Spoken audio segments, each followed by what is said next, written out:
നിന്നാ എന്റെ കഞ്ഞൂടി കിട്ടും. ഒന്ന് മാറിക്കടോ.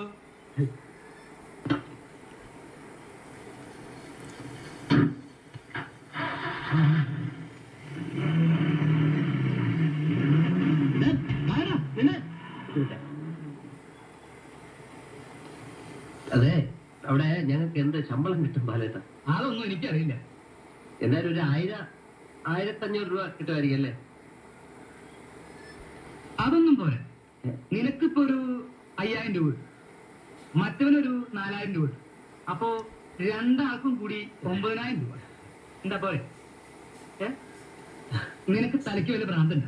കൂടി വന്നാ ഒരു 500 രൂപ കിട്ടും. 500 രൂപ? അയ്യേ, സൗകര്യം ഉണ്ടെങ്കിൽ പോയാ മതി. അല്ല, ഞാൻ പിന്നെ ബാലേട്ട കൊടുക്കാൻ വാങ്ങാനും കഞ്ഞി വെക്കാനും ഒക്കെ ആയിട്ട് ഒന്നുമില്ല കയ്യില്. പിന്നെ എന്തും കൊണ്ടാ ഇങ്ങ് പോകുന്നത്? രണ്ടടങ്ങ ഇവരുടെ ചോറിനുള്ള ഒരു വയറും ഇളിഞ്ഞൊരു മോന്തയുണ്ട് സ്വന്തമായിട്ടല്ലേ? അതെ.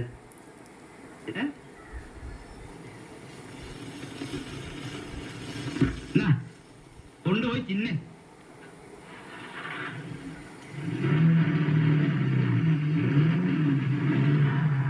ഏത് ടൈപ്പ് വീട് വേണമെന്ന് ചോദിക്കും. ആ, വീട് നല്ല വീടായിരിക്കണം. ബെഡ്റൂം ഒന്ന് പോരല്ലേ?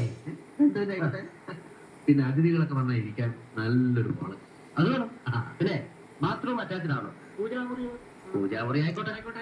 വീടിന്റെ മുൻവശം കാണാൻ ഒരു ചേര് വേണം. നല്ല പൂന്തോട്ടവും കാറ് കയറ്റിയിടാനുള്ള സ്ഥലവും എല്ലാ സൗകര്യം ഉള്ളൊരു വീട് വേണം അർത്ഥം. അതെ, നിങ്ങൾ ഈ പറഞ്ഞ സൗകര്യമൊക്കെ ഉള്ളൊരു വീട് വേണമെങ്കിൽ മാസം ഒരു 2000 രൂപ വാടകയാവും.